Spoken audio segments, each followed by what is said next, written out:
पार से निकल चुके हो, वे खाक के हो चुके। आपको पता है जिनके पिताजी के यहाँ घोड़े हाथी बंधे रहते थे, उनके बेटे के पास साइकिल तक नहीं, और जिनके पिताजी भीख मांगते थे, आज उनके बेटे कारों में घूम रहे हैं। यही संसार का सत्य है।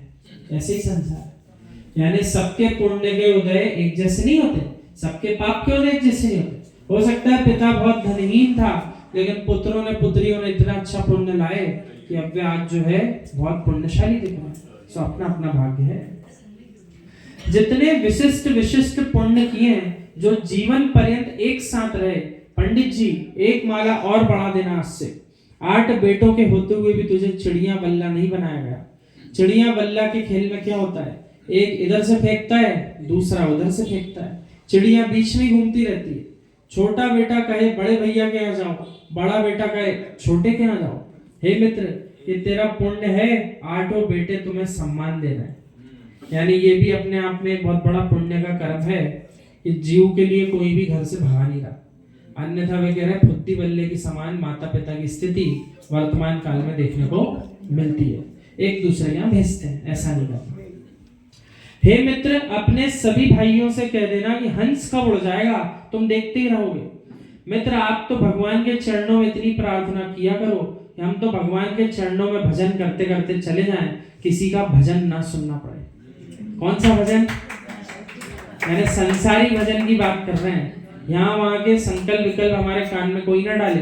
हम तो प्रभु की वाणी सुनते सुनते, नमोकार सुनते सुनते यहाँ से चले जाएं। ऐसी भावना भाव।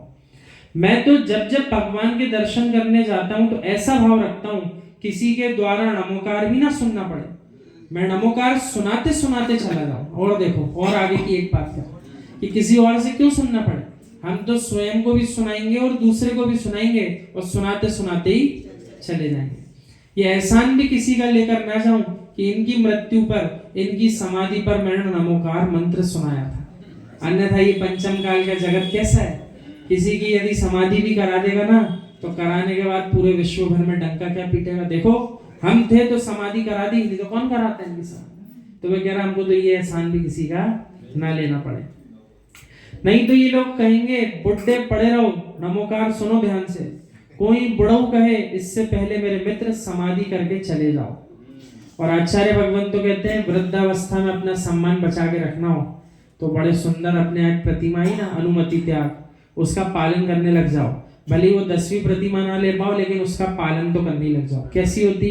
बोले भैया, हमें आपके व्यापार से, हमें आपके धन संपत्ति से, हमें अपने घर वालों से, किसी से कोई मतलब नहीं है। ना हम आपसे अनुमति ले रहे, ना आपको कोई अनुमति दे रहे। इसी का नाम अनुमति त्याग प्रतिमा है। ऐसा जीवन अंतिम समय आने पे जियो तो अपने आप अपना सम्मान बना रहेगा। बोले तो बोलते ही नहीं है, इनसे पूछो तो भी नहीं बोलते।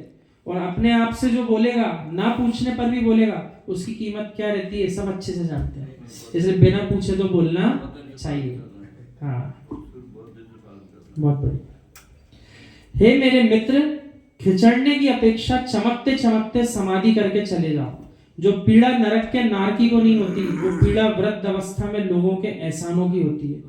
यानी अंतिम अवस्था में देखो, शरीर तो काम कर नहीं रहा, लेकिन मन अभी भी चंचल है। सो मन से भाव यूं आते, वचनों में खिर जाते हैं, ऐसा कर लो भैया, वैसा कर लो, ये ले आओ, वो ले आओ, इसको छोड़ाओ। सो इन सब संकल्प विकल्पों के जब जीव बोल दे और सामने वाले गृहस्थी की जब ना माने, ना सुने, तो जो पीड़ा होती है, उस पीड़ा का वेदन तो कह रहे हैं वो बहुत बुरी पीड़ा है। इसलिए उस पीड़ा को सहन करने के लिए अपन तैयारी मत रहो ना। अपन तो भावना ऐसी बना लो, अब जो हो रहा है हम तो स्वर्ग से बैठ करके देख रहे हैं, ऐसा होगा हमारे जाने के बाद, वैसे ही बैठ के देखो। नरक में शारीरिक पीड़ा होती है, लेकिन वृद्ध अवस्था में तो ताने देते हैं, वो मानसिक पीड़ा है, वो मानसिक पीड़ा देंगे। धनम, ये धन भी पत्तों पर पड़ी पानी की बूंद जैसे नष्ट हो जाता है। और तो और आजकल देखो क्या क्या देखने को मिल रहा, जैसे जैसे वृद्ध अवस्था बढ़ती चली जा रही, नोच नोच के अपनी जीव अपने बीच के कोर्ट कचहरी कर करके सब कुछ छीन ले जाते हैं।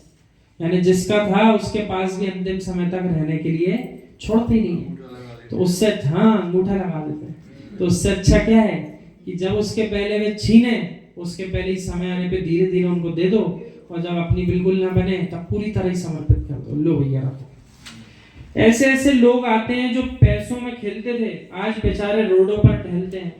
यौवन, धन और आयु ये ऐसे ही नष्ट हो जाते हैं जैसे कमल के पत्तों पर पड़ी पानी की बूंद, क्षण मात्र में समाप्त होती है। 3 की अवस्था पानी की बूंद के समान बताइए, फिर से विचार करिए।